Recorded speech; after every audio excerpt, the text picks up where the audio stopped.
claim I'm responding to is the prison system is not effective in rehabilitation. My opponent's secondary claims are one, the prison system does not rehabilitate inmates. Prisons want to cut effective rehabilitation programs, and prison systems cost too much. Let's start with the first claim. Prison system does not rehabilitate inmates. The evidence in my opponent's first claim does not prove that the prison does not rehabilitate inmates. The evidence states that the advocate provided concerning 204,000, not 200,000 prisoners being sent back to jail after the release is not relevant. There's no information provided on whether the prisoners who were rearrested participated in any form of rehabilitation, nor did they want to change their lifestyle. Prisons provide rehabilitation programs for those who realize that the crimes they commit are wrong. The evidence given here is just numbers put together in such a way that to augment the advocate's claim. Another problem with the number of states polled for the evidence was the number of states polled for the evidence that my opponent collected. He only polled 15 out of 50 states. Well, what happened to the other 35 states who were released in 1994?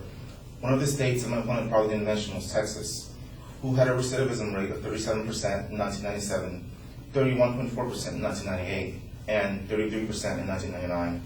Out of all the prisoners released, only 32% average were reincarcerated. This is nowhere near 68% recidivism rate my opponent pointed out. Moving on to the second claim. Prisons want to cut effective rehabilitation programs. It's true that rehabilitation programs such as the Division of Addiction and Recovery Services, or DARS, discovered that people who actually took on rehabilitation in prison were less likely to return to it. This is even further proof that the prison system does its work by putting inmates on the right path. My opponent also stated that rehabilitation methods are being cut down due to fiscal crisis. Well, this is true. The economy is in a bad state, which means that many other programs, apart from rehabilitation, which are more important, such as healthcare and education, are also being cut down. State School Chief Jack O'Connell commented on his survey of the budget cuts and said that the survey results make clear that school administrators are making heart-rending decisions to balance their dwindling budgets. While trying valiantly to keep students' best interests in mind. 65% of the districts that responded to the survey made cuts to building and schools and school grounds maintenance. 58% cut funding for instructional materials. 58% reduced funding for district administration. 40% of respondents have reduced the number of teachers, reduced or eliminated summer school, increased class sizes, and cut art and music classes, closed libraries, eliminated school nurse positions, and canceled sports programs. Finally, the third claim says that prison systems cost too much. Well, they do cost too much, but we need more funding for them to provide a better means of rehabilitation.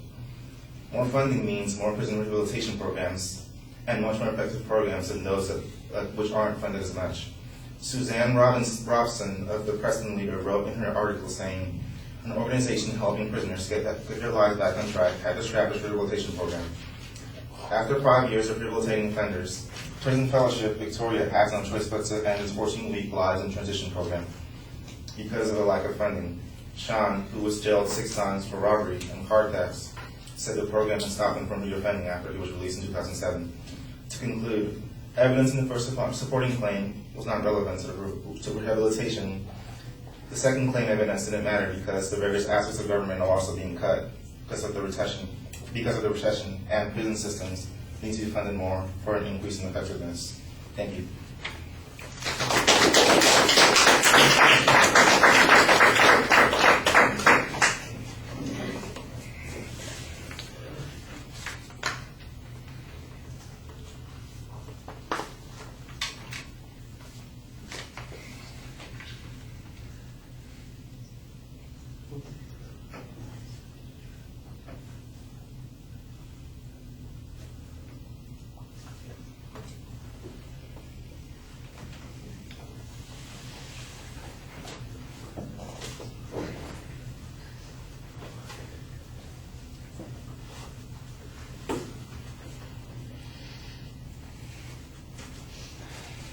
All right, well, the main and secondary points are laid out pretty clearly, and your internal signposts are clear also, so we were never lost in where you were going on any of the points. I did feel a little bit lost on a couple of the challenges that you made. On the first point, you've got some reasonable presses on the data that the advocate presented. I'm not sure that it's more than interesting. It's not really convincing. The explanation about why certain states might have been excluded, that's an okay question to ask. If in fact Texas was excluded, then it sounds like there's a reason, and maybe there's some system in Texas that's a little bit different. If you could show that it was different, their rehab programs function differently, and that's more likely to be the model that exists in other states, then I think your challenge to whether or not this study is generalizable is okay. As it is, I think you've raised a question, but I'm not sure that you've really undermined the advocate's point.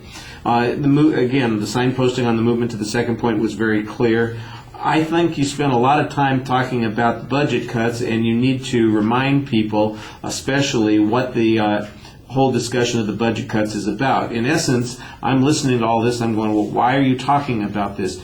At the very end of the speech, in the summary, I thought you clarified it a little bit more. And in essence, the argument is that these things are not unique to any government program. They are, in essence, the same thing that's happening to every government program. And therefore, it's not really a unique impact that we're looking at here, and so we have to put it in context. The third point, basically, you and the advocate are agreeing we should have more money to make these things work.